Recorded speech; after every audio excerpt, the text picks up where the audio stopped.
bow to the great masters, and I bow to God that resides in each and every one of us. I also want to thank very much Sri Kartikayanji and Satya Prakash. You know, Sri Kartikayanji described Ananda village in California, where we have spent most of our adult life as a heaven on earth. And indeed it is. It's as close as we can get to creating a heaven on earth. But the real heaven will never be created on earth. It must be created in our hearts and in our souls. And people like Satya Prakash and Sri Kartikayanji are representative of India in its highest, very highest form. India indeed is the guru of the world. It is here that it's most widely understood that the purpose of our lives is to seek and eventually reunite with God.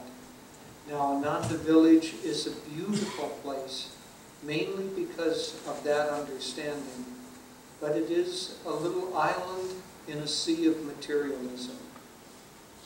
And here in India, the sea, well, filling up with materialism, still remembers its deep roots of the great, great sages and masters who have lived here. You know, when Yoganandaji, the great, great soul that he was, when he passed, obviously a great soul like that always passes consciously. And so he chose for his very last moment on earth to be reciting his poem, My India.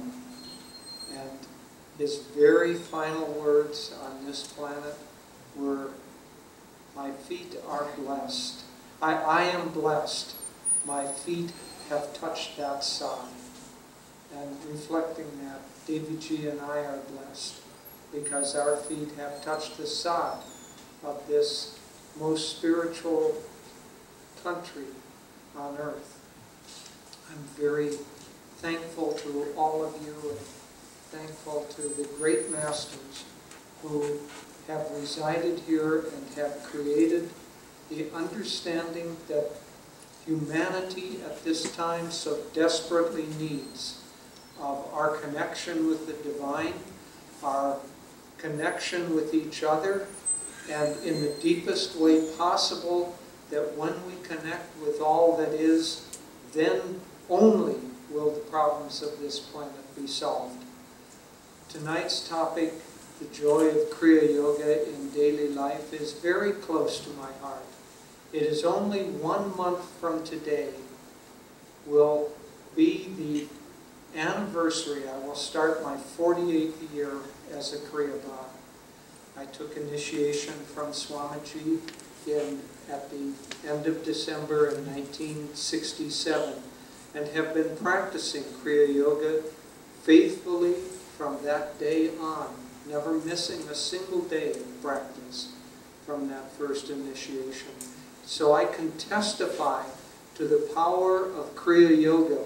I can personally testify not only for how it has changed my life, but because through the years, the over 45 years that we have lived at Ananda village, we have traveled all over the world, we have met many, many thousands of people who have taken up the practice of meditation and the practice of Kriya Yoga, and we have seen the power of this practice to change lives, and we will see the power of it to change society.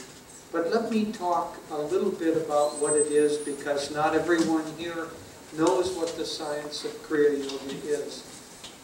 Sri Kartikayanji mentioned that yoga is an umbrella. It is practiced by many different paths, by many different teachings, but all of it has as its purpose the attempt to bring back in a different methodology, a different teaching, perhaps different techniques, but at the core of the science of yoga is the desire to awaken in people the realization that we all came from God and that we will only find our fulfillment when indeed we find again our remembrance of our unity with the God who created us.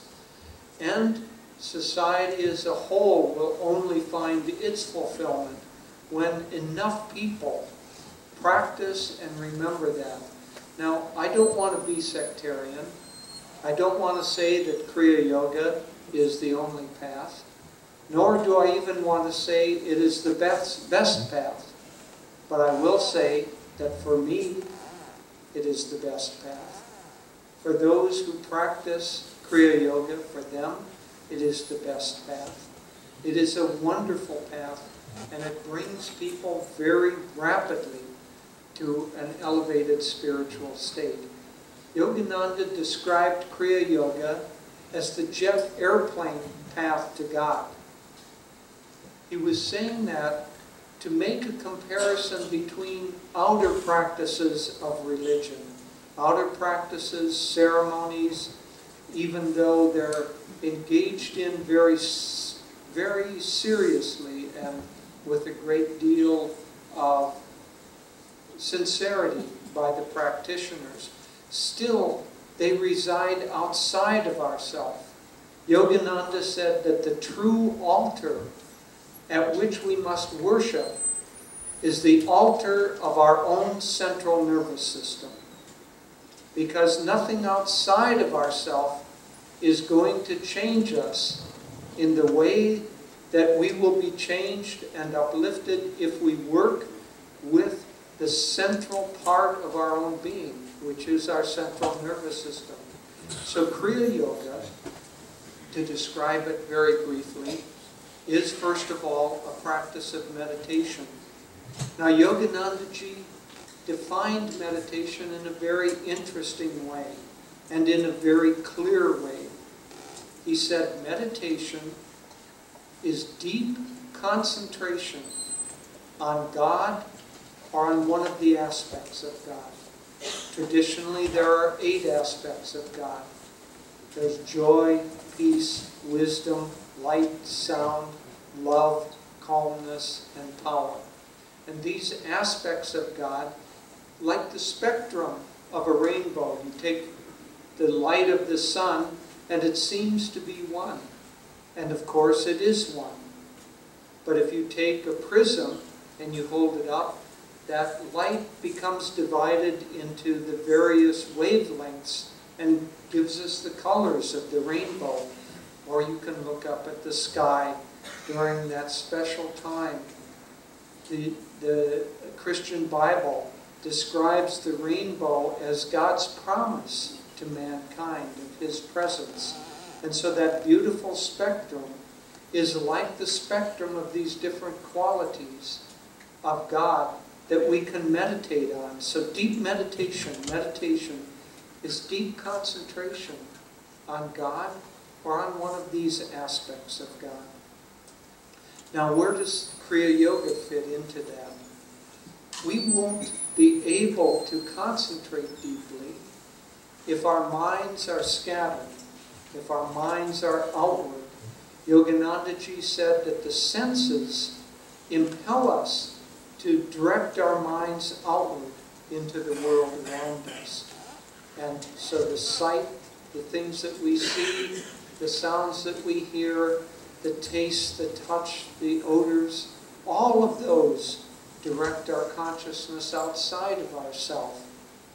And so in order to return deeply into our own being, into the kind of quiet of mind where we can hear the whispers of God, the whispers of our own soul, whispering always to us, but crowded out by the din of activity, by the noises of the world, the sights and sounds that draw us outward and compel us outward, unless we have a time in our lives where we can withdraw within and feel the presence not only of our own deeper self, our own quieter self.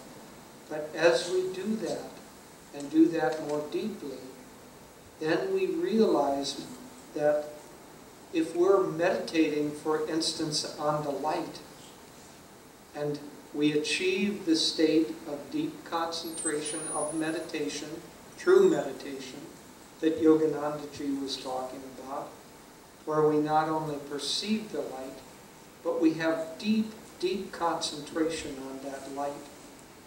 When we can hold that deep concentration on the light, then the distance between us and light begins to disappear. When we deeply concentrate on light, after a period of time, we as the observer and the light as that which is being observed, that begins to break down. And we begin to feel that we are the light that we're meditating on, that light, or the sound of Om, has become us. And when that happens, when that distance breaks down, then where does light stop? If we define ourselves as light, if we define ourselves as a body, our body stops at the skin. If we define ourselves as a personality, our body, our self, stops at the experiences that we've had, at the feelings that we have, at whatever is confining us. But if we define ourselves as light, light pervades the whole universe, and we become the whole universe. Yoganandaji again defined God as center everywhere, circumference nowhere. So that center of light is everywhere throughout the created universe. It has no circumference. But we as the ego, that is our soul that has become identified with this body or this personality, one can say that the center then has the circumference. Swami Kriyanandaji gave a delightful definition to ego. He said, ego is a bundle of self-definitions. I'm a man, I'm a woman, I'm an American, I'm an Indian, I'm rich, I'm poor, I'm tall, I'm short, I'm smart, on and on and on. This bundle of self-definitions becomes a circumference around, and we think, oh, look at that wonderful circumference, look at that wonderful ego that I have created. All we have done is created our own prison, because we are, in fact, everything in the universe.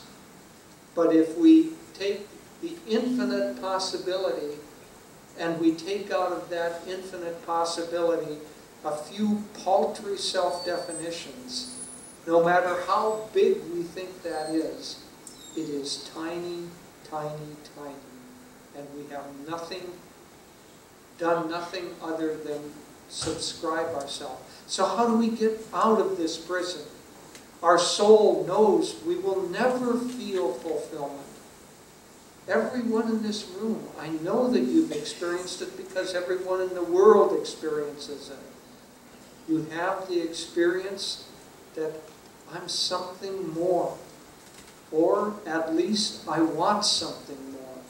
Constantly, we are driven by the sense that we want something more. No matter how much we achieve, how much we get, anything outside of ourselves that we get or achieve will not satisfy us. It will leave us hungry. Ananda, the great saint, said, the natural food of the mind is joy, and we will always be hungry until we feast on that joy. And then she told her disciples, don't try to stop people from acquiring things, from getting things, or from trying to become big or succeed.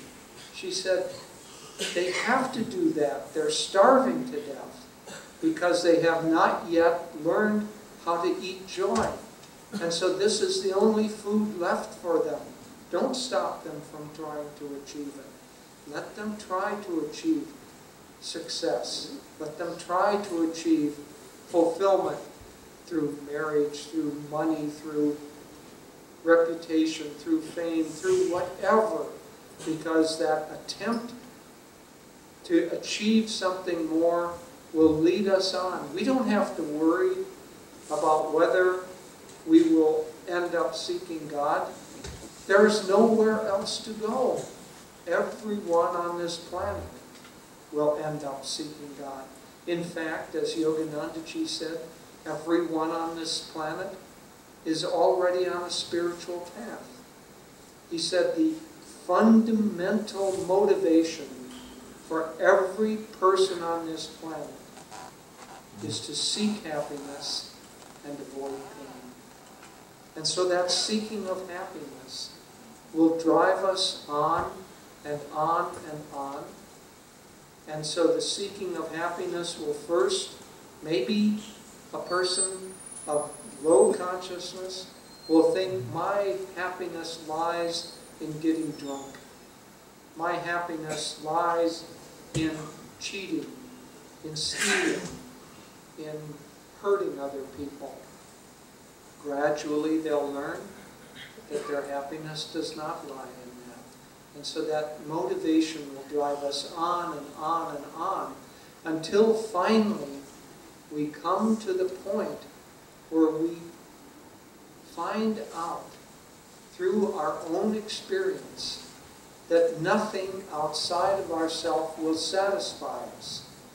Yoganandaji said, the soul gets to a point through many, we don't want to even contemplate how many, but millions of births, the soul gets to a point of agonizing monotony. That's the word he used. Agonizing monotony, where we have chased after so many empty dreams, that we've caught so many, and found once we have caught them, that it's like sand on a beach that just runs through our fingers. And at that point, we don't have to drive people to this. Their own soul drives them to it. At that point, everyone begins to ask, if I can't find fulfillment, happiness, lasting happiness outside of myself, then where can I find it? And we come to the inevitable, the ineluctable conclusion that it has to reside within. Once we come to that point, then we need someone to help guide us, because the world within is not something that can be seen with our eyes or felt with our hands. One of Swamiji's brother disciples talked about the difficulties on the spiritual path, and he said, if only I could get my hands on them. And of course we can't. They're not outside. They're not susceptible to our hands and our eyes and our ears. But the inner world is. And so as we begin to turn our consciousness toward the inner world, that inner world begins to open up to us. But how? How do we turn our consciousness there? Because God has created us in such a way that our senses draw us outward, the world draws us outward, everything seems to draw us outward. How do we reverse that process? Well, we have to learn to control the life force that resides within us. And so, as Sri Kriyananda said, yoga is an umbrella. There are many different paths of yoga, but Kriya Yoga is that particular aspect of that path that works on controlling life force. Now, we aren't the only path that does that. There's a whole science. Life force is called prana, and the control of that prana is yama, means control, so pranayama. The techniques of pranayama are practiced by many, many different paths of yoga. It's one of the central teachings of yoga. So Kriya Yoga fits in as a particular and very deep and central practice of that. In Kriya Yoga, it's given only through initiation, so I can only talk about it generally.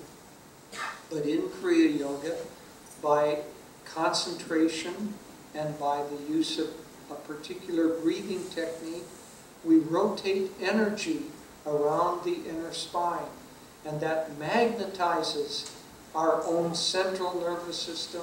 It magnetizes actually the deeper nervous system, which is the pranic nervous system. And by magnetizing that, the life force which otherwise goes out is now withdrawn within ourselves. And then, by continued practice, we not only withdraw the life force, but we uplift the life force to the higher chakras, and especially to this chakra. This is the center of joy. It is the center of light. Or it's also known as the guru, the center of the guru in the body. And so by bringing all of our concentration and our life force to this center, that's when the inner world opens up to us. So Kriya Yoga fits in as, that's why Yoganandaji called it the jet airplane path, because it works directly on this process, not indirectly. Other things we do work indirectly on it, but this works directly on it. And so the practice of Kriya Yoga will interiorize us and uplift us. So that's basically what Kriya Yoga is. But what are the benefits that we gain out of this? The practice of Kriya Yoga, because if we don't gain anything, we aren't going to stay with it. We aren't going to continue. There must be some benefit in it for us. Otherwise, why waste the time in doing it? Well, let me talk a little bit about some of those benefits. So I've talked now about the prana, how Kriya Yoga helps us withdraw that prana, that life force. But it also, and this is most important, it helps us to direct that life force. It helps us to direct the flow of energy up the spine, and as that flow goes up the spine, it makes us more expansive, it makes us more in touch with other people, it makes us more in touch and uplifted in our own consciousness, it heightens our awareness. You know, when Yoganandaji came to America in 1920, he said many things that people thought were just kind of symbolic aspects. He said, for instance, the practice of meditation and looking into the light at this center, the kutastha, or the spiritual eye, he said, by looking into light at that point, you will change the very cells of your brain. Now in 1920, or thereafter, a few years thereafter, scientists barely knew about cells of the brain. Of course they knew some basic anatomy, but it was far, far before modern methodology has allowed us to look inside the brain with MRIs and other ways of measuring things. And lo and behold, we find out that Yogananda was not talking symbolically. He was talking scientifically. Yoga is a scientific practice. It isn't symbolic. And so when he said that looking into the light here changes the cells of the brain, you know what scientists find now with MRIs and other techniques? They can look at the brains of meditators, and they can look at the brains of non-meditators, and the meditators have more neurons at the prefrontal lobes. They have more activity in the prefrontal lobes that is not just while they meditate. So both the structure of the brain and the function of the brain changes through meditation. And what's the result of that? Meditators are happier than non-meditators. Kriya yogis are happier, more fulfilled, calmer, more peaceful, more loving. All of these qualities that I was talking about, these aspects of God, when we interiorize our consciousness, all of those qualities begin to become alive within us. And when they become alive, the way we function in this world changes. And so by learning to control and uplift the flow of energy, there are basically, in the world of duality, everything is made of duality. This creation is made up because of duality. Yoganandaji would sometimes take some of his disciples to a movie theater, and in the midst of the movie, when the excitement was at its highest and the hero was in trouble and the heroine was afraid for him and the villain looked like he was going to succeed and overpower and evil was going to overcome good, and right during the miasma, the height of that drama, Yogananda would tap the disciples on the shoulder and say, "Look up." And they would look up and they would see the beam of light coming from the projection booth. And he would say, "Everything you see up there on the screen is only a play of light and dark. Stop that play of light and dark and there is no movie. Stop duality, there is no outer universe." So duality exists in order for the universe to exist. And it will exist as long as the universe is in manifestation. You and I have our own duality. And as long as we exist in that duality, we will continue to exist as an ego. The practice of yoga is also meant to bring us out of duality into unity. Out of the sense of separation from God into the knowledge of our unity with God. And it's meant to bring this life force up the central nervous system and bring it into the higher centers.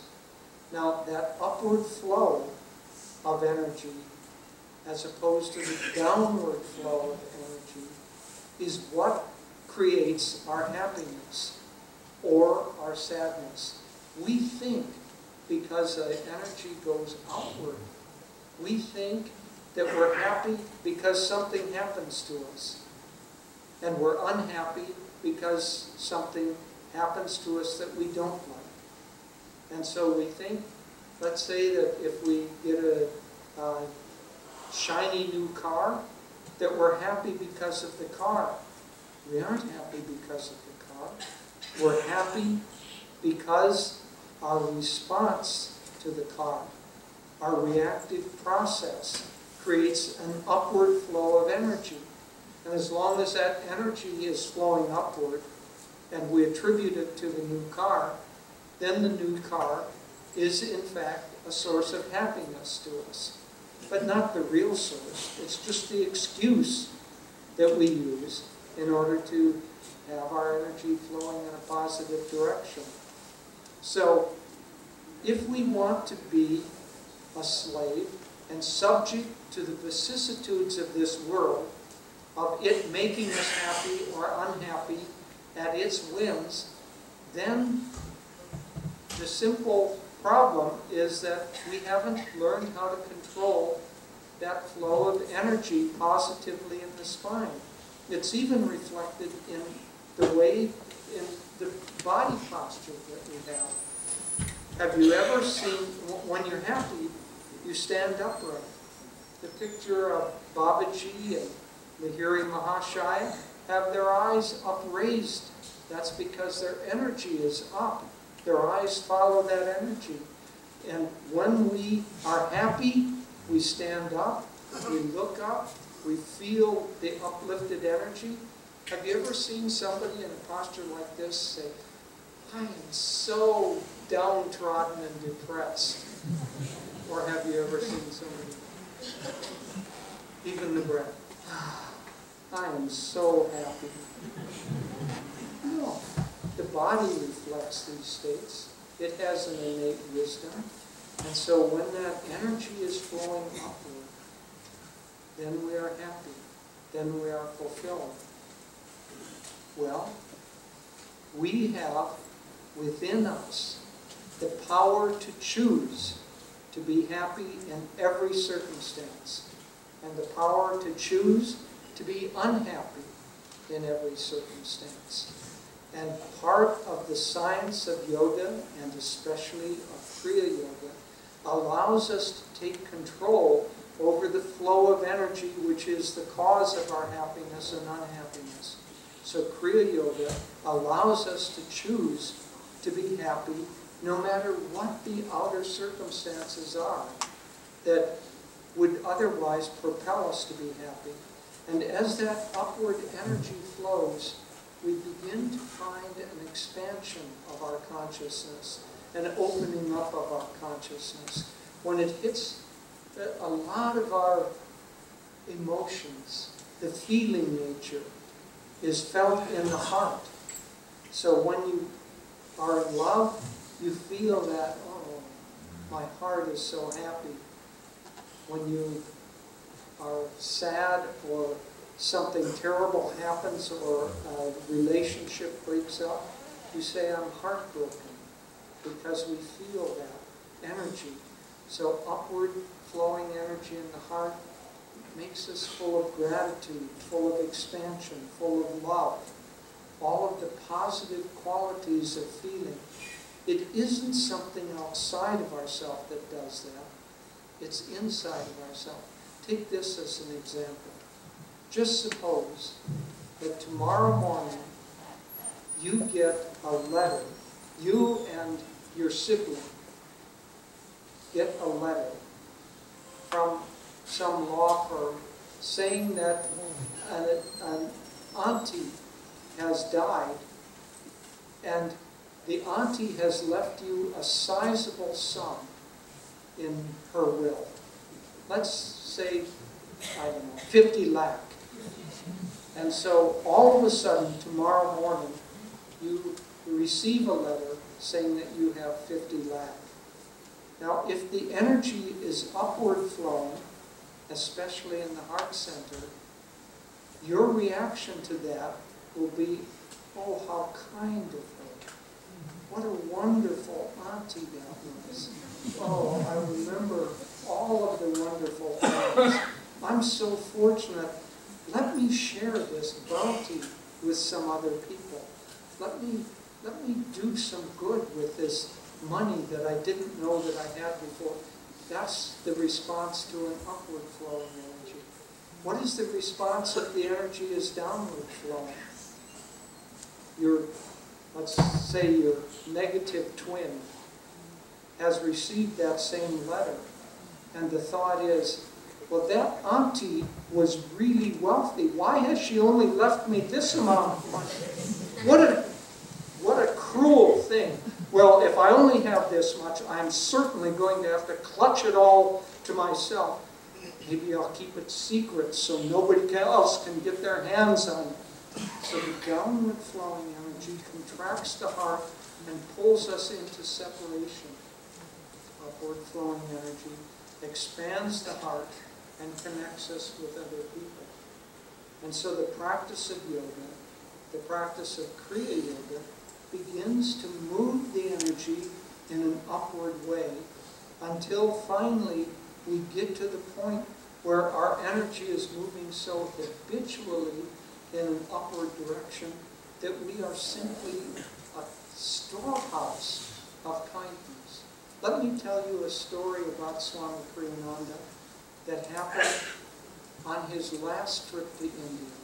As we all know, those of us who know him, at the end his body was actually getting quite feeble, and it was difficult for him to move around the world. And so he had come on a trip from Europe to India, and it had been a long flight and was difficult. And he arrived at our ashram in Gurgaon. And Dhyanaji said, Swamiji, there is a young man who has come to the ashram and given a few of us a massage. And he's a very good masseuse. He's very gentle. And I think that if we called him and had him come over and give you a massage, that would help after this long trip. And Swamiji said, thank you, I think that would be a good idea. Let's call him over. And so this young man came over, and he was giving Swamiji a massage. Swamiji was on his bed. And so Swamiji received the massage and liked it very much. And at the end of that massage, he said to this young man, you know, it must be difficult for you to have to lean over in such a position in order to do a massage. Wouldn't it be easier if you had a massage table that you could bring with you that was at the proper height? And the young man said, oh, yes it would, sir, but you see, I have no money. I have a wife and 2 children, and in fact, doing these massages is a second job for me because my first job doesn't give me enough money to support my family. So I'm unable to buy a massage table. Swamiji said, well, I would like to buy a massage table for you.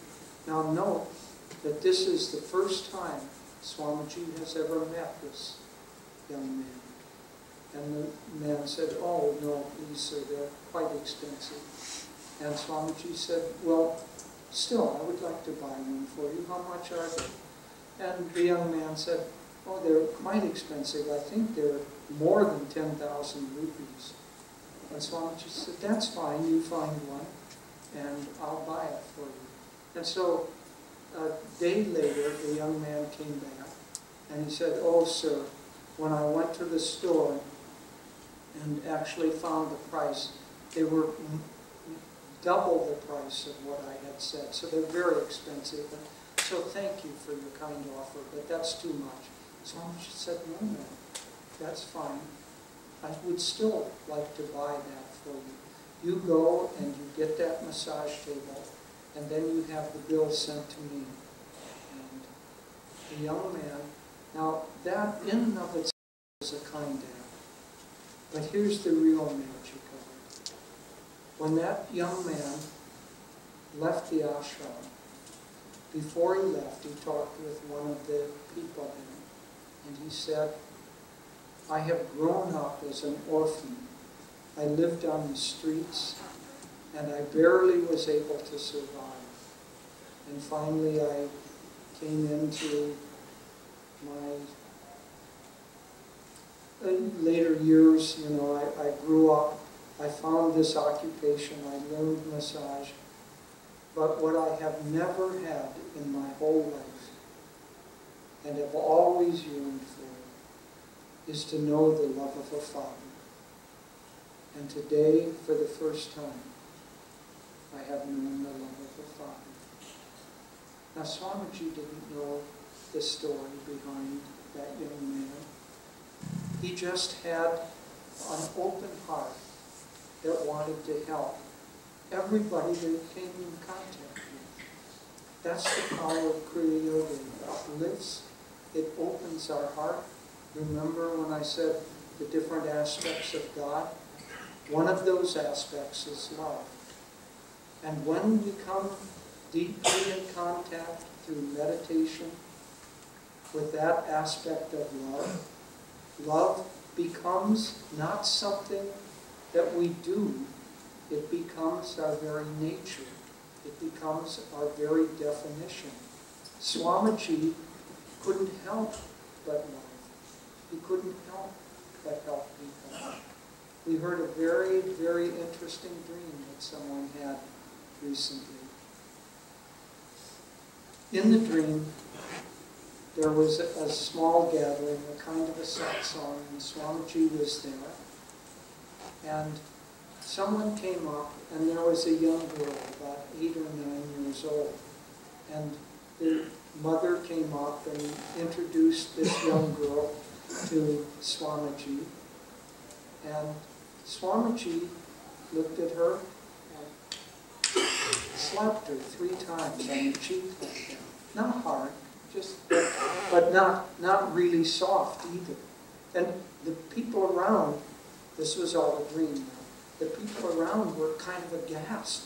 What is this? What kind of a way is this to treat a young girl who's just met you? What an odd person this is, and so on. And someone asked, Swamiji, why did you do that? And Swamiji said, it was this girl's karma to be slapped 3 times by a person who was at his angriest possible moment. And this is my angriest possible moment. And I slapped her 3 times. So when love awakens in our heart, it drives out the negativity that otherwise could reside there. Anger, jealousy, all of those things. Just as Master said that you can have a cave that has been in darkness for 10 million years, and you walk into that cave with a light, and all darkness vanishes. You don't have to wait 10 million years. Well, our hearts have had little corners of darkness that have resided there for 10 million years. And if we can bring the light of meditation, the light of Kriya Yoga, the light of love for God into the niches of our heart, the darkness will vanish as if it's never been. So I could go on and say that there are many, many, many personal benefits that you will receive. When you begin to function this way, you'll become more successful. You become more self-confident. Not in ego self, but in soul self. And when you are self-confident of your higher nature, everything begins to be easily successful for you. You learn faster. You achieve more quickly. You magnetize yourself so that opportunities and people come to you. Everything begins to flow better. So there are lots and lots of personal benefits from meditation. But I want to end not leaving it with you having a sense of, oh, well, maybe I'll go practice this because I'll really get some benefit out of this. You know, there's a certain kind of merchant consciousness that can come into spiritual practices. I'll give God so many repetitions of a mantra, and then he'll give back to me. And so it's like bargaining. Well, I don't have to do that many do I got. I can still get that new job if I only do 100 malas of the mantra. Can I cheat a little? Let's bargain that. So we don't want to be merchants. We want to just give and love and be a channel for God. But I want to end by talking about a topic that is even more important, and that is the possibility through Kriya Yoga or other meditation techniques of changing this world around us, of uplifting the whole of society. We don't have to be given a long list of the things that are going wrong in this world. We just have to look around and see. One of the dangers of this world, we can look at our smartphones and we can be happy that we have all this technology, but we have not yet uplifted our consciousness as a civilization high enough to be able to maturely and responsibly use these dangerous tools that we've discovered.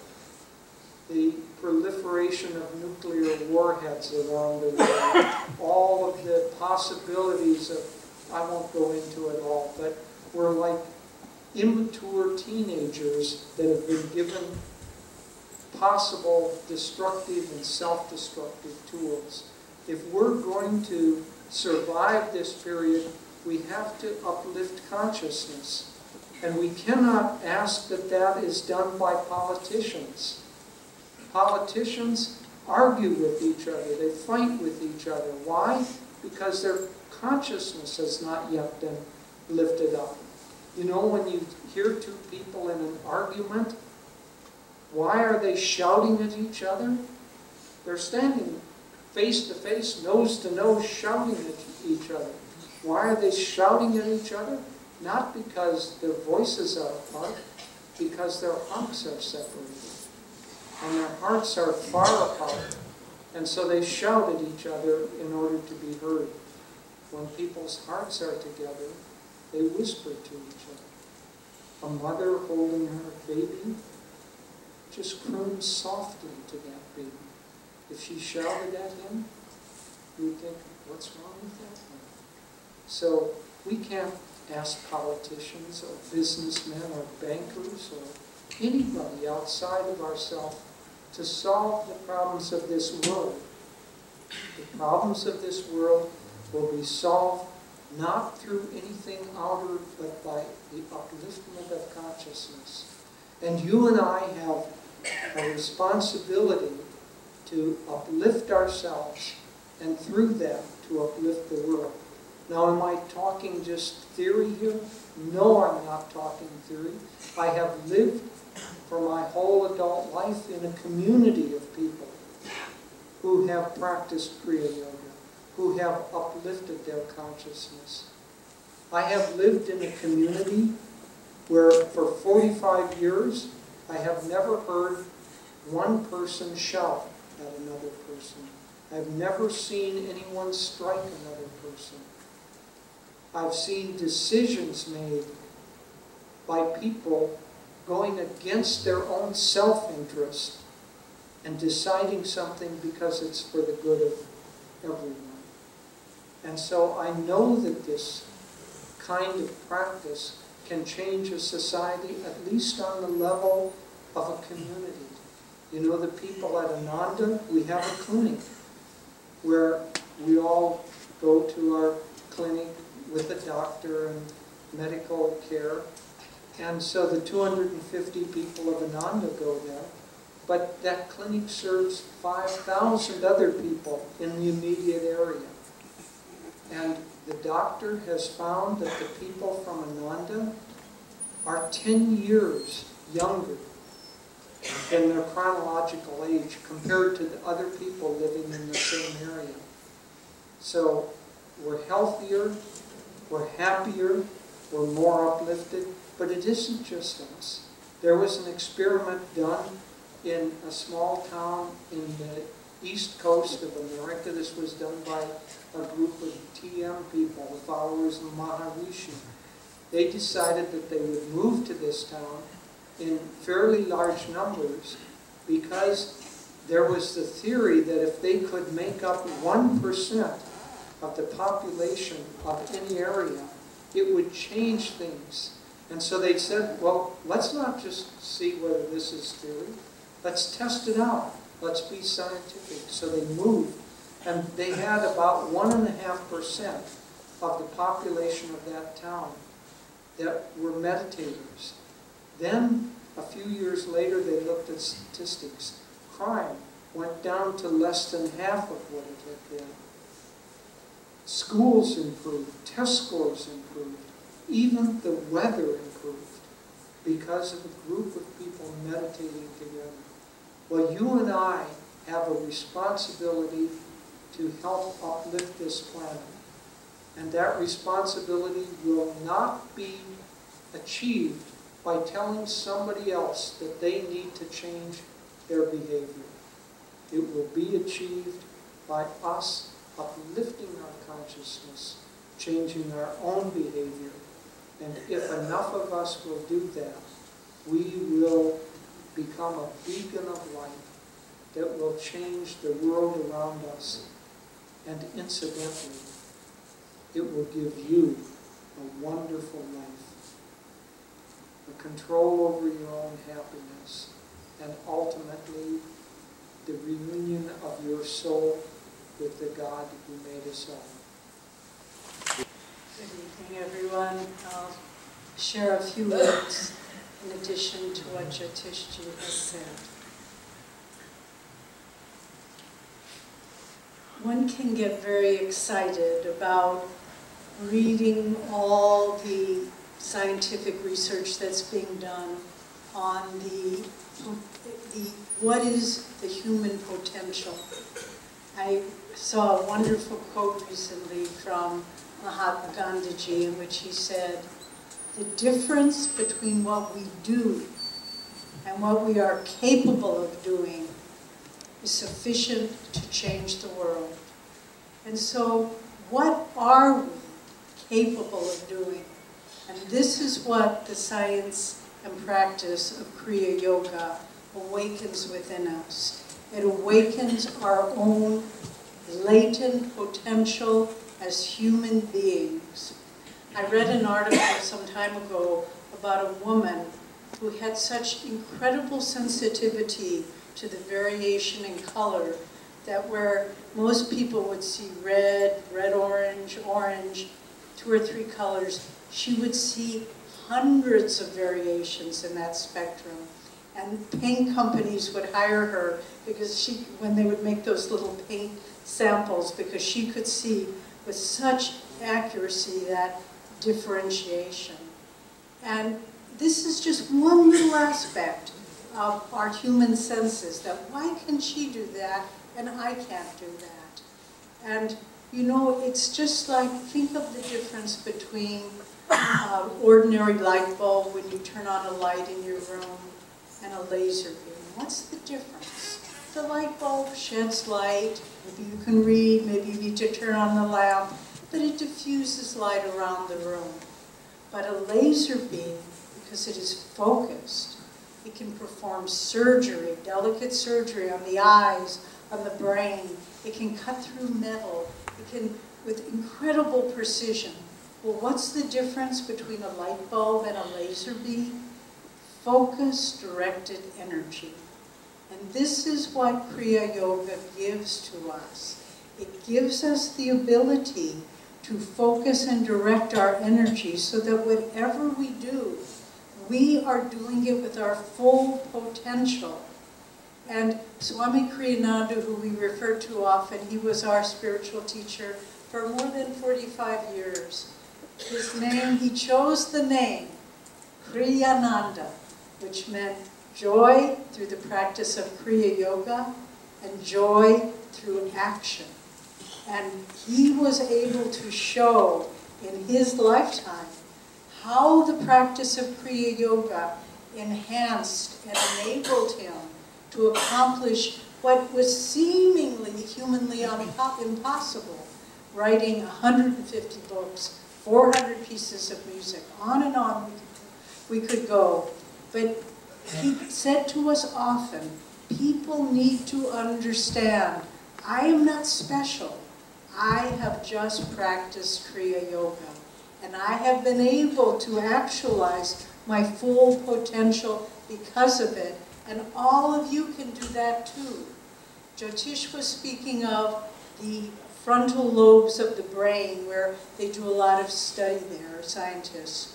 Well, the more they study, each area of the brain has, it's not entirely separate, but it has a different responsibility, one might say. The prefrontal lobes, that part of the brain where when we practice meditation, when we practice Kriya Yoga, we draw and focus with laser-like concentration, the energy there. That prefrontal lobe is, they call it the executive center of the brain. It's what makes decisions. It's what enables us to clearly see forward movement in our life. It's the seat of happiness. People, and conversely, there are lower, less developed aspects of the brain that are dealing with subconscious fears, anxiety, negative depression. And when they do brain tests, MRIs, on people who are struggling with emotional problems, They find that the high activity centers are these lower structures in the brain. So why not choose, through the practice of meditation and Kriya, to activate the higher functions of our brain? It's within our choice. You can't say that person's very talented, that person is not talented. We all have innate human potential that we need to actualize, and we will always be feeling a sense of incompleteness. I was blessed to have a very wonderful, wise and compassionate mother. And I remember toward the end of her life, she said to me, I always thought that when I would get old, I would be wise, but it just didn't happen. Well, she was a wise person, but I think if she could have experienced the power of bringing that energy away from all this reactive process, I like this, I don't like this, oh, I hope this doesn't happen, oh, please let that happen. And our energy is dispersed and diffused, and we never are able to achieve that perfection that we want. Whatever it may be, if it's cooking a dinner, if it's treating a patient, if it's writing an essay, whatever it may be, that actualization of our full potential is there.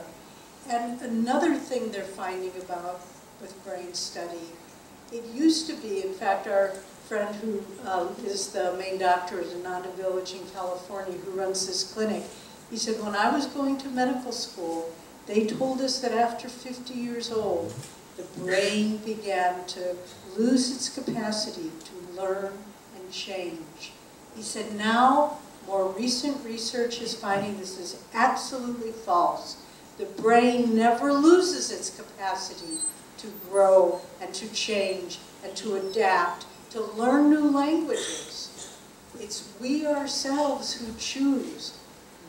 We withdraw, it's seemingly too much energy, but we need to understand that by practicing Kriya Yoga, we unlock the floodgate of that energy, and we automatically begin finding clarity of mind, enthusiasm, creativity, all of these things. The actualization of our potential is, we look at little children and we think, oh, they have such a bright future. Each and every one of us has a bright future if we are able to fill our brain with heightened energy. And it's not something that you need to understand. It's not something that you just are all restless and, oh, I have heightened energy now.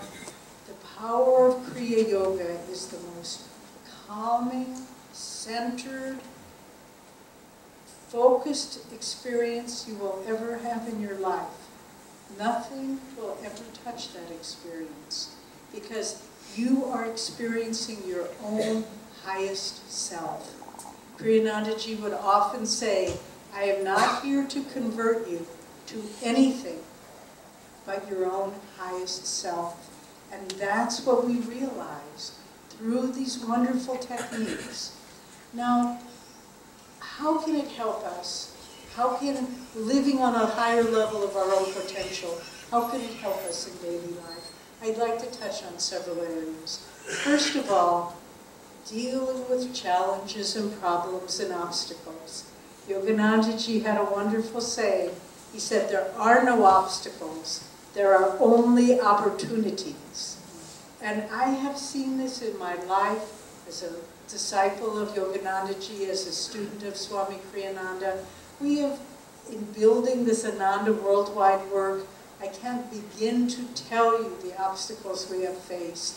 One, for example, some of you know, 1976, when we were 8 years into building the beautiful community that Sri Kartikayan spoke of, we were struck by a forest fire. Everything was burned to the ground. You might think we would have given up. You might think we would sit slumped in a chair saying, it's my karma, there's no way we can do it. That day, Swami met with everyone and he said, what are we going to do now? and this idea came, and that idea. We'll put up American Indian teepees, and we'll live in them in the winter, and we'll go out and we'll plant trees to reforest our hillsides. And within an hour of losing everything we had, and this was hundreds of people, we had a vision of how to go forward. And I knew that was the power of meditation and Kriya Yoga. I looked around me and I thought, I am walking with giants. I am walking and living with spiritual giants in the midst of this seeming tragedy.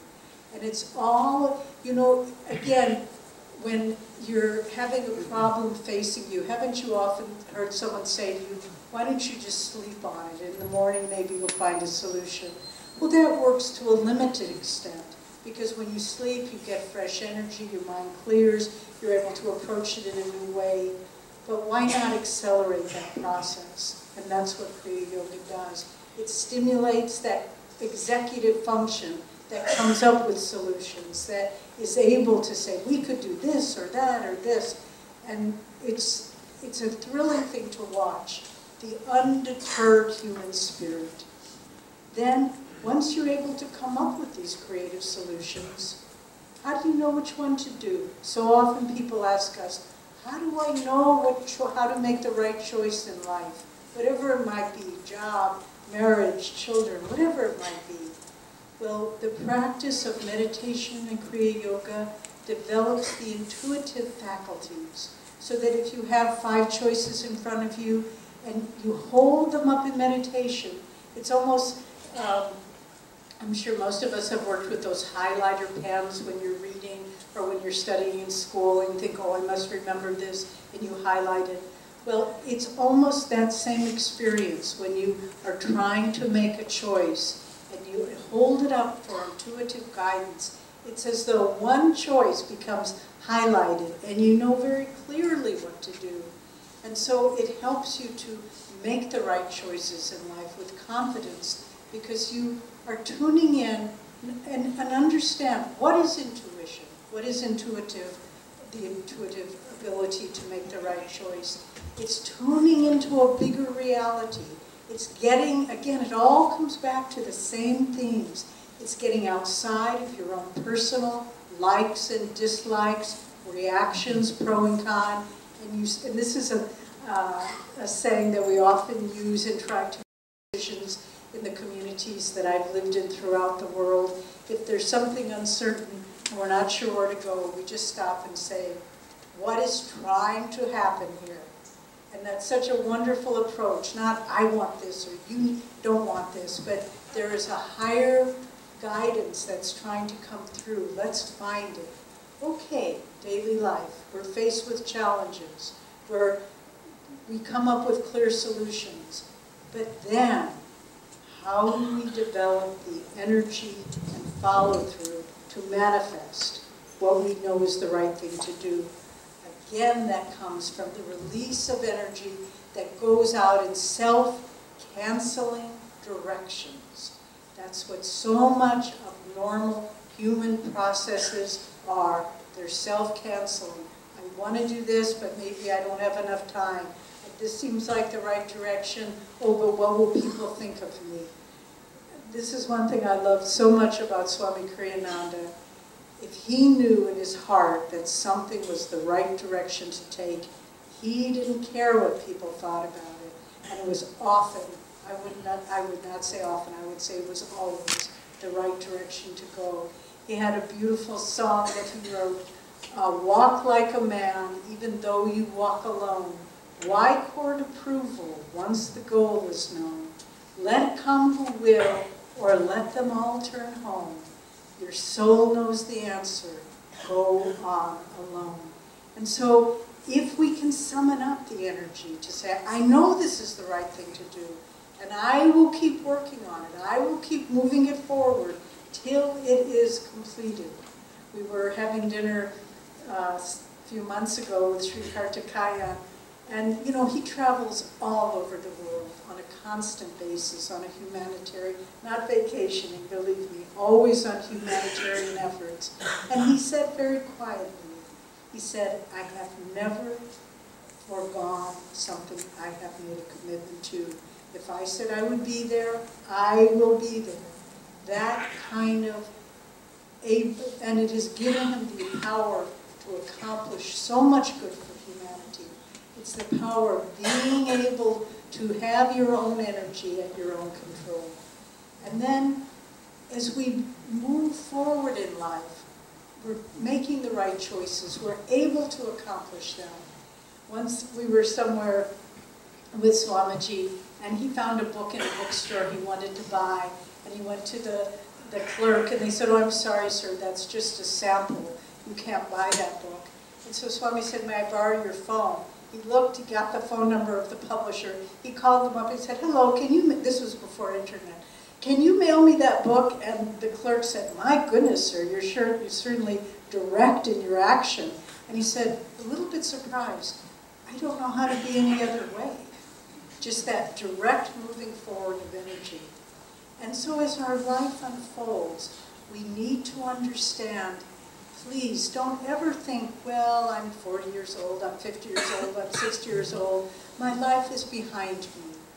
The possibility with Kriya Yoga that life is ever new, that your enjoyment of the simple human pleasures, your ability to give and share and serve and have a meaningful life, nothing can stop that. If there is a flow of upward energy, the forms may change, no doubt, but the essential commitment to a meaningful, uplifting life can always be there. In our human relationships and our relationships with others, how can Kriya help that? Some people think, oh, well, you're just withdrawing from the world, you're all old Himalayan yogis in the caves, you don't worry about other people's feelings. Not at all. Ananda could not have built 7 international communities if we did not have an understanding through the practice of yoga of how to get along with others. In our community in Assisi, we have people from 10 different countries living there. Russia, Italy, Germany, England, America. Roll back the clock 60 years, the end of World War II. All of those countries were trying to destroy each other. And now there are members living together, serving together in divine friendship with joy. It's because the practice of Kriya Yoga expands your awareness so that you realize everyone is a part of you. There are no strangers. We have a beautiful book, one of our treasures, that someone gave us. It's an original edition of one of the first books that Yoganandaji published in America called Songs of the Soul. He came out in 1924, and he autographed it. And somehow a friend gave this to us. And in his signature, his statement in the book said, there is one God, Father, who breathes in all countries, in all people. There are no strangers and no strange lands. And he saw the unity because he was part of the divine consciousness. And so can we all be, to look at every person and say, I understand you. I don't judge you. Maybe you're different from me. You know, just as that woman was able to see all the variations of the color pigments, we mentioned that at the beginning, to look at anyone you know and say, they are such a spectrum of qualities. There is good, there is bad, there is expansive, there is contractive. I won't put them in a box. I will see the whole spectrum and then address the highest and the best. This is how Kriya Yoga helps us to get along with people on an outward level, business colleagues, friends, but also within your own family. The most precious and sacred interactions that we have. Never look at your close relatives and family members as, oh, that's them. I have stopped looking at them. I have stopped seeing who they are many years ago. Look at those closest to you with fresh eyes, and the world will be a place of wonder. And your relationships will be filled with beauty and richness and fulfillment. And finally, the practice of Kriya Yoga gives us the ability to realize we are part of a great reality. We are part of something so much more than we can imagine. And the more we experience that in ourselves, the more we realize, how can I ever worry about what's going to happen in my life? How can I have anxiety? How can I have to fear or any of those things when I know that the power of the universe is my own? I know Swami Kriyananda, the first book he wrote, this was 1967, I believe. It was called Yours the Universe. And this we realize through the practice of Kriya Yoga. So, as Jyotish said, we could go on and on. But for each of you, please understand, until we begin to touch the reality of who we are, the true reality, we will forever be looking at life as though it says in the Christian Bible, when I was a child, I looked as though through a glass darkly, but now I am awakened in your light and I see the truth before me. Let's not look at life through a glass darkly. Let's awaken into the light of God through the practice of these great techniques that our line of gurus and all the great masters of India have given to us. Not to be hidden in a cave, but to be brought into our daily life to enrich and enhance it.